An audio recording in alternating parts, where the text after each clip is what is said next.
Merci beaucoup et merci aux organisateurs de ce colloque de m'y avoir convié. Merci doublement puisqu'ils ont accepté, pour des raisons extérieures à ma volonté, d'entrelacer les voix et les voix en déplaçant et mêlant ainsi leur programme afin que je puisse parler ce matin. Humanité numérique et philologie, m'a-t-on attribué, tâche qui ne se réduit pas à traiter de la question de l'édition numérique, même si celle-ci en est un point central. Une autre façon de formuler la question, pour moi, serait de parler des changements introduits par les technologies informatiques et numériques dans la pratique et la théorie de la philologie. C'est une vieille question, comme le rappelle par exemple la revue Le médiéviste et l'ordinateur, parue de 1979 à 2003, et bien d'autres publications. Je ne m'étendrai pas sur la définition de la philologie dont il a été question à plusieurs reprises depuis l'ouverture de ce colloque, m'en tenant à une description, à défaut de définition. Le président sera peut-être sensible à cette nuance qui n'est pas sans écho néoplatonicien. J'entends ici par philologie l'ensemble des approches qui concernent les textes anciens, en particulier antiques, depuis le travail d'édition jusqu'à la traduction et l'interprétation. Quant à définir humanité numérique, je vais y venir, ou plutôt ne pas y venir. Il y a eu de nombreux changements de paradigme et d'outils depuis l'Antiquité pour le travail philologique. Est-ce que celui-ci, celui du digital turn, est vraiment différent ? Il est un peu tôt pour le dire. En tout cas, aujourd'hui, on peut déjà voir un certain nombre de modifications, plus ou moins importantes, apportées aux manières de travailler, qui ont cependant tendance à cohabiter avec des manières plus anciennes, plutôt qu'à les remplacer. Soit c'est une phase de transition, soit cette cohabitation est appelée à durer parce que les usages et les pratiques sont complémentaires. En outre, il peut y avoir un changement de paradigme radical, ce qui implique une modification profonde et définitive, non seulement des manières de travailler, mais aussi de la conception de la discipline et des résultats scientifiques obtenus. Ou bien ce peut être simplement un changement introduit par l'apport de nouveaux outils, mais qui n'entraîne pas de changement profond ni définitif de la discipline et de ses productions, mais seulement une évolution. On pourrait penser qu'il y a bien changement paradigmatique, au vu même de l'émergence du nom d'une nouvelle discipline, les humanités numériques. Vous noterez que je ne me prononce pas sur sa réalité, je constate son existence d'un point de vue phénoménologique. Disons qu'il y a un nom, humanité numérique, une organisation d'événements, des associations, des colloques ou ateliers, ou d'autres formes alternatives comme les AdCamp, des revues, des publications et collections, etc. Mais l'une des questions que je soulèverai de manière perlée tout au long de cet exposé sera justement celle de la nature de ces changements et partant de l'utilité ou non de définir une nouvelle discipline. J'envisagerai successivement 4 points d'importance variable. Les outils numériques de base et leur rôle dans la production d'une édition, les outils numériques plus avancés liés à divers aspects de l'étude des textes, analyse linguistique, base de données textuelles, calcul de distance entre textes, etc. L'accès en ligne aux images de certains manuscrits et les outils liés au traitement de ces images, l'édition électronique proprement dite, enfin. Les outils de base du philologue, pour commencer. La philologie est un art du détail et de la minutie, je ne l'apprendrai à aucun d'entre vous. Je vous demande donc pardon d'avance pour toutes les erreurs de détail, et pas que de détail, et les approximations qui dépareront cette communication non philologique sur le travail philologique. Le premier changement que j'évoquais tout à l'heure est obvi. C'est celui du passage du travail à la main au travail informatique. Un changement trivial en apparence, mais en apparence seulement. Si je puis emprunter une image au domaine des transports, à défaut de celui des transmissions, ce changement permet qu'il y ait moins de rupture de charge. Entre la collation sur une édition ou sur un classeur de collation, ici les classeurs de collation de Marie-Joseph Rondeau pour les scoliopsomes d'Evagre-le-Pontic, ou celle toute contemporaine d'une édition en cours avec un éminent collègue latiniste, ou encore des collations un peu plus anciennes de Callahan pour les Grégory Nysseni Opéra. Rédaction, préparation d'un apparat, établissement d'un texte, composition au plomb de ce texte, tirage et relecture d'épreuves, etc. Beaucoup d'occasions d'introduire des erreurs et une lourdeur certaine de traitement, surtout lorsque les manuscrits sont nombreux et que le travail s'étend dans le temps, comme cela se produit parfois lorsque nous préparons une édition critique. Avec l'usage de l'informatique individuelle, au minimum, le texte, les collations, l'apparat sont saisis dans un logiciel de traitement de texte, d'aucuns diraient Word, mais je me refuserais à de la publicité pour des marques fussent-elles dominantes, jusqu'à aboutir à un texte et à ses apparats.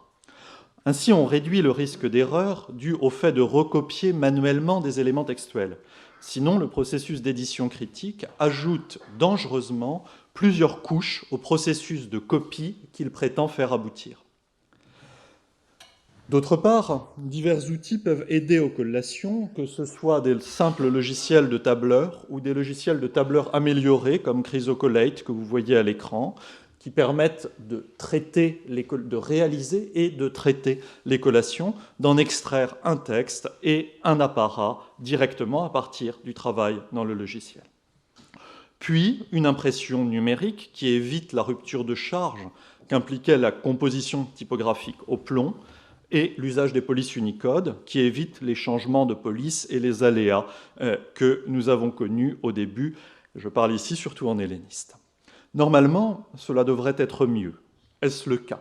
Ce serait aux éditeurs, aux directeurs de collection, de nous dire si effectivement, depuis la préparation informatique des éditions, il y a moins d'erreurs, moins de coquilles, dirons-nous pudiquement, dans les volumes qu'ils peuvent publier.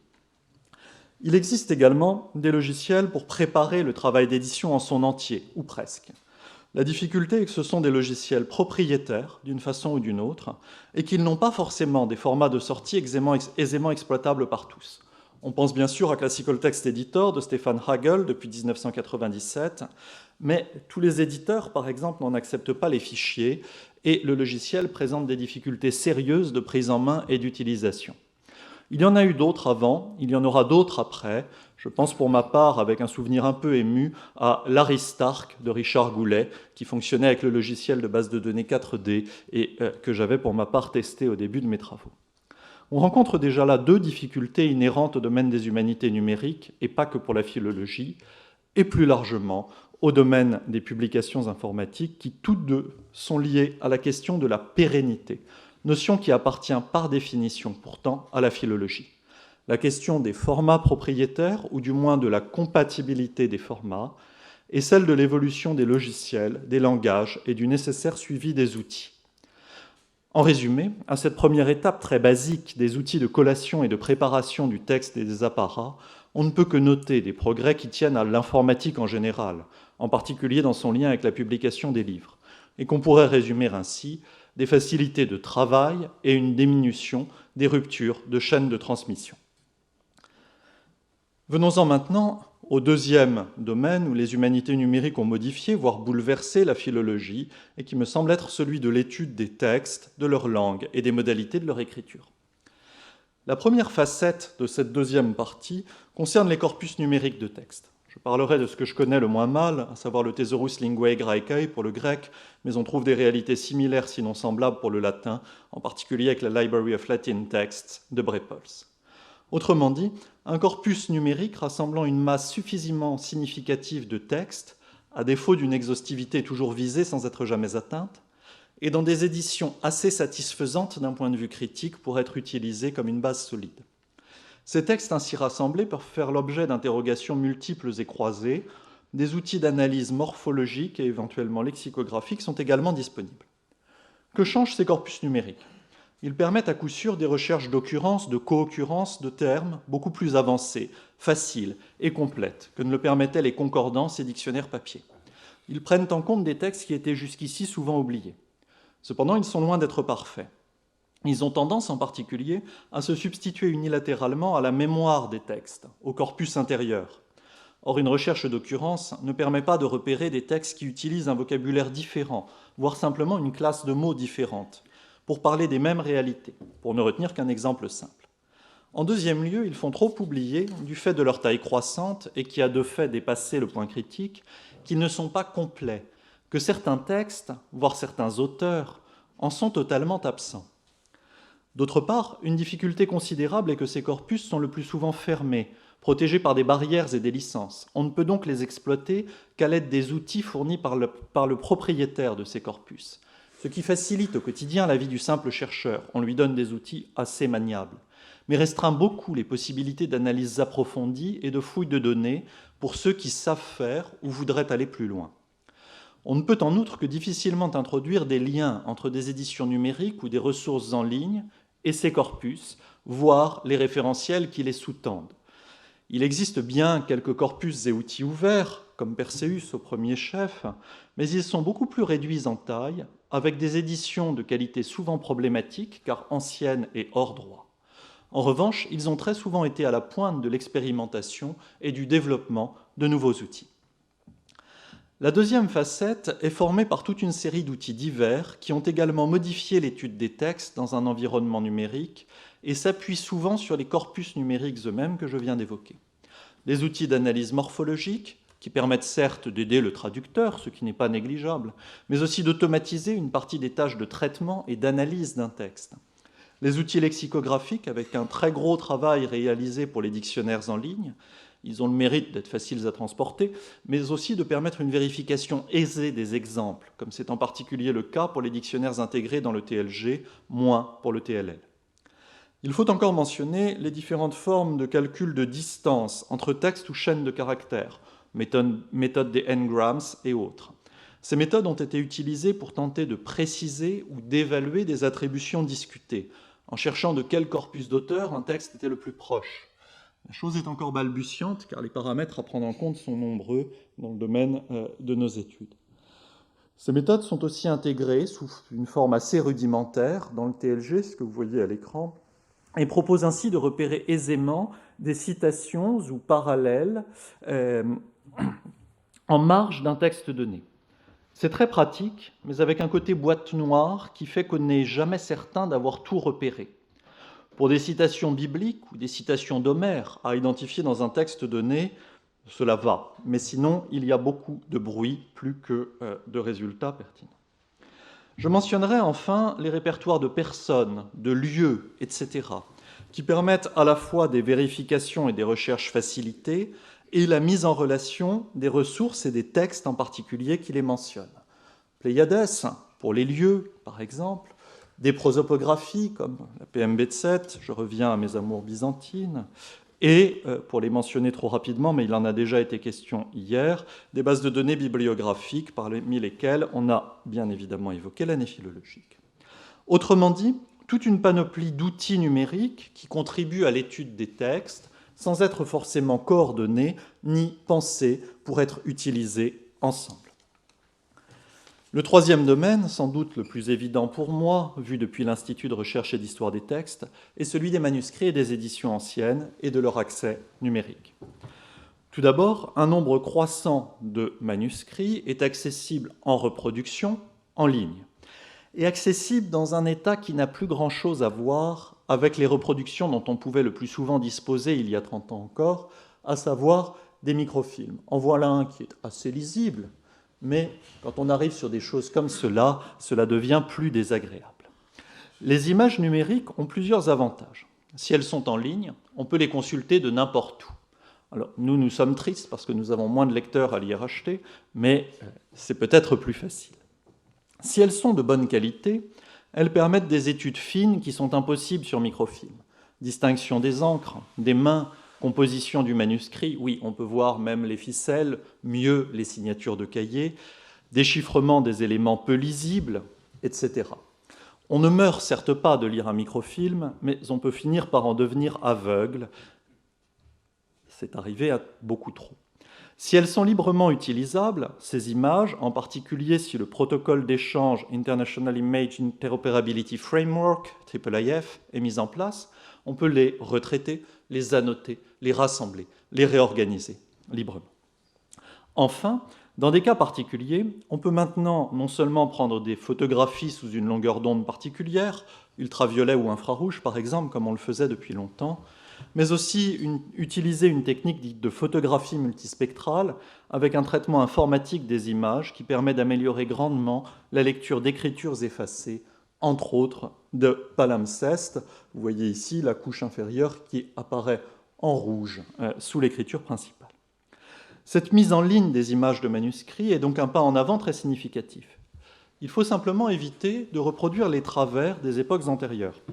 On ne peut dire n'avoir tenu compte que des manuscrits qui sont numérisés et disponibles en ligne, comme si les autres n'existaient pas, à la manière dont certains savants du XIXe siècle disaient éditer un texte à partir des manuscrits parisiens et de 3 manuscrits dont des collègues leur avaient communiqué les collations.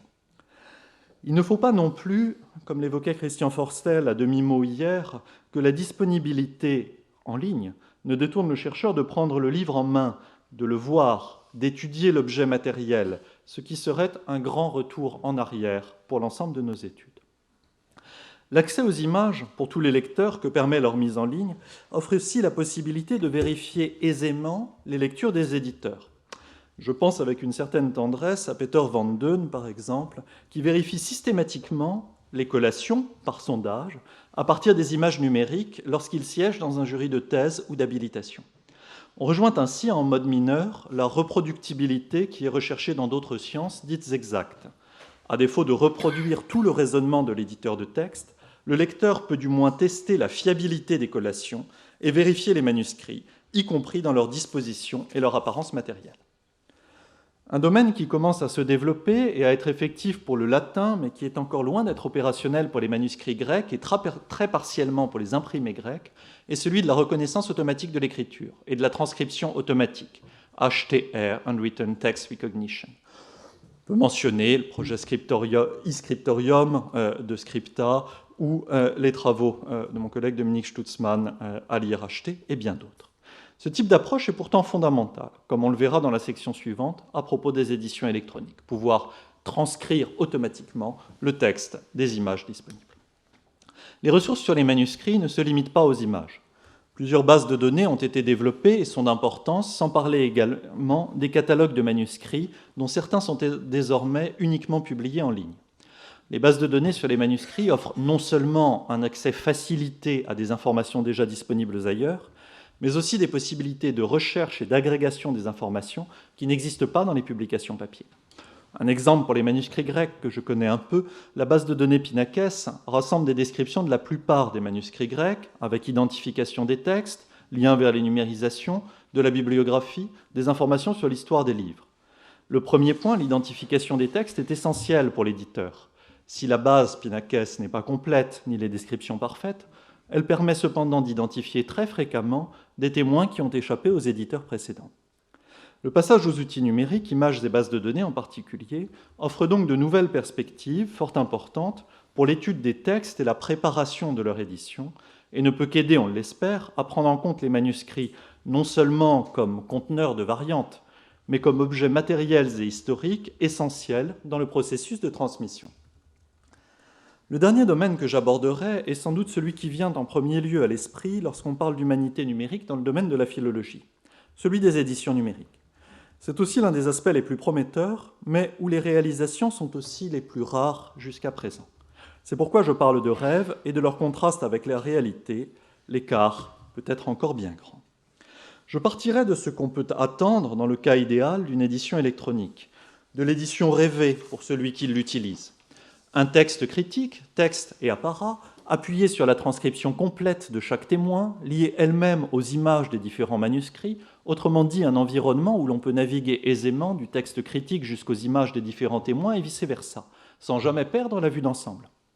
Le tout pourvu d'une analyse syntaxique et lexicographique du texte, d'une indexation des noms de personnes et de lieux, au moins, appuyée sur des référentiels externes solides et riches en informations, pas de simples listes, et doté d'une mise en relation de ce texte avec tous les autres textes avec lesquels il partage un intertexte, au niveau de granularité le plus fin. Autrement dit, une édition critique dont tous les soubassements sont disponibles et qui est mise en relation avec la totalité du corpus littéraire auquel elle appartient. Je pense que le simple énoncé de ce rêve montre combien il est encore lointain, voire destiné à ne rester qu'un rêve. Le premier obstacle, qui est très loin d'être levé, est la mise en ligne des images de manuscrits. Non seulement certaines bibliothèques n'ont pas les moyens ou pas la volonté de mettre les images de leurs livres à disposition, mais certaines interdisent de mettre en ligne les images qu'elles ont vendues aux savants. D'autre part, obstacle qui commence à être partiellement levé pour le latin mais ne l'est pas du tout pour le grec, si l'on veut avoir une transcription complète du texte de chaque témoin manuscrit, il faut absolument disposer d'outils d'automatisation de cette tâche, sauf à n'éditer que des textes courts à la tradition manuscrite réduite. C'est très bien comme proof of concept, mais comme édition critique, c'est un peu court. En troisième lieu, pour fournir une indexation satisfaisante, il faut disposer de référentiels solides, ouverts et bien documentés pour tous les domaines. Cependant, c'est un trait propre aux humanités numériques dans leur état actuel qui rend particulièrement compliqué, voire souvent utopique, l'édition électronique des textes, non d'un texte, et en rend en tout cas la pérennité problématique. En effet, lorsqu'un savant veut aujourd'hui publier sur papier une édition critique d'un texte ancien, il peut se tourner vers un certain nombre de grandes collections, dont plusieurs ont été évoquées hier, qui sont dotées de normes et de processus de validation scientifique et qui offrent à l'édition ainsi publiée une visibilité tout autant qu'une caution scientifique. Or, non seulement de telles collections électroniques d'édition de textes n'existent pas encore, mais ce sont les outils mêmes de publication électronique qui ne sont pas encore stabilisés. On s'accorde généralement aujourd'hui à retenir pour une édition en ligne un format XML, permettant de séparer texte et balisage et à employer les normes de la Text Encoding Initiative, TEI. Cependant, si ces éléments offrent un cadre commun, on est loin de disposer encore d'un environnement d'édition partagé, accepté largement et stable, et d'une ou de plusieurs plateformes d'édition où publier sans hésiter une édition électronique. Cela commence à être le cas dans le domaine épigraphique, en particulier avec la norme EPIDOC, qui précise et complète la TEI, mais on est encore loin du compte pour les textes. Autrement dit, chaque projet d'édition tente aujourd'hui à concevoir son propre prototype, à développer ou adapter une suite d'outils pour éditer un texte et le publier en ligne. Pour chaque édition, il faut monter un projet ad hoc, trouver une ou des personnes qui fassent le développement informatique et maintenir ensuite le site et les outils qui permettent la consultation et l'utilisation de cette édition, sans parler du lien avec les référentiels. C'est donc sous un double aspect que la réalisation d'une édition électronique est aujourd'hui problématique. Sa production, du fait de l'absence de solutions clés en main équivalentes aux grandes collections d'éditions critiques et suffisamment aisées à utiliser pour le philologue, et sa pérennité, du fait de la diversité des modes de réalisation de ces éditions et de leur fréquent financement dans le cadre de projets, non d'institutions. Autrement dit, pour les éditions numériques, nous sommes encore dans une phase d'expérimentation, non dans une phase d'usage et de stabilité. Quelques plateformes commencent à émerger lentement pour des domaines spécialisés ou plus larges, comme la Digital Library of Latin Texts, Patristic Text Archives, etc., dont certaines sont adossées à des collections papier d'édition de textes. Mais nous en sommes encore loin du compte, ce qui n'est pas très surprenant. Cet usage progressif de l'édition numérique entraîne-t-il un changement de paradigme pour l'édition des textes anciens? Coïncide-t-il avec un changement ou peut-il le favoriser? C'est ce que je voudrais envisager pour terminer, en même temps que je m'interrogerai sur les types de textes pour lesquels l'édition numérique représente un réel gain au regard d'une édition papier. On ne peut parler d'édition numérique sans parler de New Philology, ce courant né à la fin des années 80 et dont l'ouvrage de Bernard Cerchilini, Éloge de la variante, histoire critique de la philologie, paru en 89, ainsi que le numéro de 1990 de la revue Speculum, constituent en quelque sorte les moments fondateurs, voire les manifestes. Ce courant cherche à revaloriser les témoins individuels d'un texte. Chaque instance d'un texte donné, dans un manuscrit particulier, représentant un témoin historique irremplaçable non seulement de la transmission du texte, mais aussi de sa réception et de sa réélaboration. Bernard Cerchilini part du champ des études romanes et de témoins manuscrits qui témoignent tous d'une réélaboration volontaire des textes transmis. La chose n'est pas unanimement transposable au domaine de la philologie classique, fût-elle chrétienne.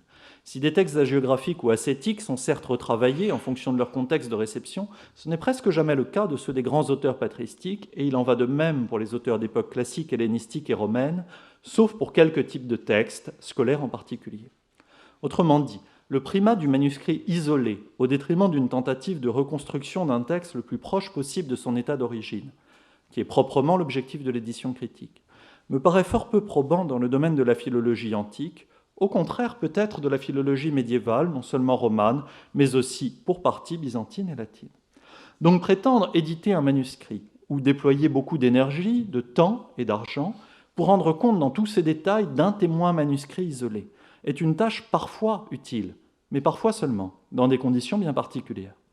De même, bâtir une édition numérique non orientée, qui se contente de rendre accessibles tous les témoins, sans choisir ni ordonner ses matériaux, est un choix qui me paraît difficilement défendable ou qui revient du moins à publier uniquement des matériaux préparatoires. Le principe d'une édition critique numérique n'est donc pas foncièrement différent de celui d'une édition critique sur papier, si ce n'est qu'elle peut offrir davantage de contenu et de ressources à l'utilisateur. Cependant, en l'état actuel, et même plus largement étant donné le coût de maintenance de telles éditions en ligne, l'édition numérique est-elle une bonne option, ou la meilleure option pour l'éditeur de texte, à supposer que le problème de la stabilisation des outils et des lieux de publication électronique soit réglé au préalable? Il me semble que cela dépend grandement du type de texte. Lorsque le texte édité est en étroite relation avec un ou surtout plusieurs autres textes, l'édition numérique peut apporter un véritable gain. C'est en particulier le cas dans l'édition de florilèges, de recueils d'extraits, de commentaires, de scolies, etc. En effet, dans ces cas, l'édition numérique permet ou devrait permettre à l'utilisateur une navigation aisée entre le texte édité et les autres textes auxquels ce dernier se réfère continuellement ou qu'il utilise.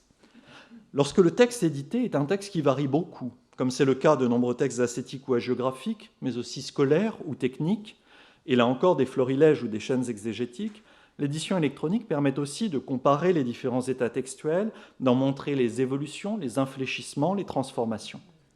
Il faut noter que ces types de textes demandent en outre des fonctionnalités complexes dans l'interface de consultation qui ne se limitent pas à ce qui est nécessaire pour une édition critique simple.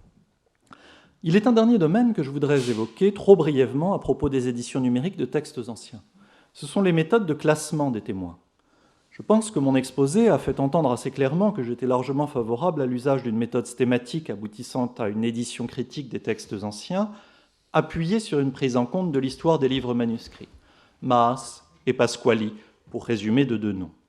Cependant, d'autres méthodes de classement des témoins ont été développées en utilisant des outils informatiques et statistiques, en particulier à partir de techniques employées en biologie et en génétique. Plusieurs études ont montré leur intérêt, en particulier dans le cas de traditions manuscrites pléthoriques, dotées de plusieurs centaines de témoins. Elles sont encore utilisées de manière sporadique dans nos domaines et demandent le plus souvent des collaborations, faute de compétences adéquates, mais elles ne doivent pas être oubliées pour les traditions qui s'y prêtent. Concluons. Le premier souci que j'ai évoqué tout au long de cette réflexion sur le rôle et la place de la transformation numérique dans la philologie, c'est celui de la pérennité et du coût du maintien dans la durée des productions philologiques en ligne.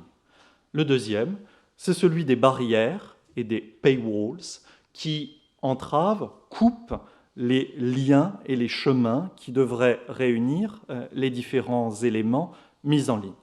En effet, l'un des grands intérêts de pouvoir publier en ligne des travaux philologiques, éditions et autres, c'est de pouvoir les relier, les mettre en relation les uns avec les autres, ce qui implique une perspective de science ouverte qui est loin d'être encore majoritaire dans notre discipline.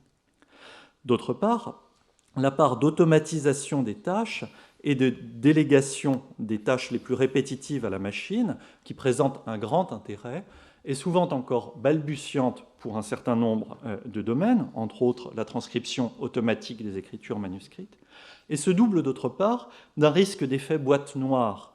La machine fait, mais le philologue ne maîtrise pas le processus, ni ne le comprend dans son fonctionnement. Il ne peut donc en évaluer la validité que sur les résultats. Je pense en particulier aux méthodes de classement automatisé des témoins dont je parlais il y a un instant. D'autre part, et c'est peut-être ce qui est le plus gênant, entre autres pour l'être passablement conservateur, qu'est souvent le philologue, les humanités numériques se caractérisent par une expérimentation permanente, qui ne permet pas d'éditer facilement, qui demande de tout réinventer à chaque fois. C'est stimulant, certes, et cela évite une routine parfois mortifère, mais ne permet pas la mise en place de corpus d'édition réelle, ni l'édition progressive avec un effet de cumul, comme pour les grandes collections d'édition évoquées hier. Il est probablement temps, si nous voulons utiliser les potentialités de l'édition numérique, d'institutionnaliser maintenant ces processus, d'offrir des outils qui permettent à l'éditeur de se concentrer sur l'édition et non sur le développement d'outils. C'est en train d'être fait pour l'édition de textes patristiques grecs par le Patristic Text Archive à Berlin, mais il reste beaucoup de chemin à faire encore pour avoir des lieux d'édition numériques, comme la collection des universités de France, Steudner ou le Corpus Christianorum. On voit encore trop souvent des éditions de textes grecs ou latins publiées dans des collections de textes numériques avec des textes français du XVIIIe et anglais du XIXe. L'effet de corpus n'a pas un grand intérêt pour l'utilisateur. Enfin, et ce sera mes derniers mots, il convient avant tout de choisir. Toute édition, tout travail n'a pas forcément pour meilleur débouché une publication en ligne. L'édition papier et l'édition numérique des textes me semblent complémentaires, avec des types de projets plus adaptés à l'un ou à l'autre en fonction des textes que nous éditons. Je vous remercie.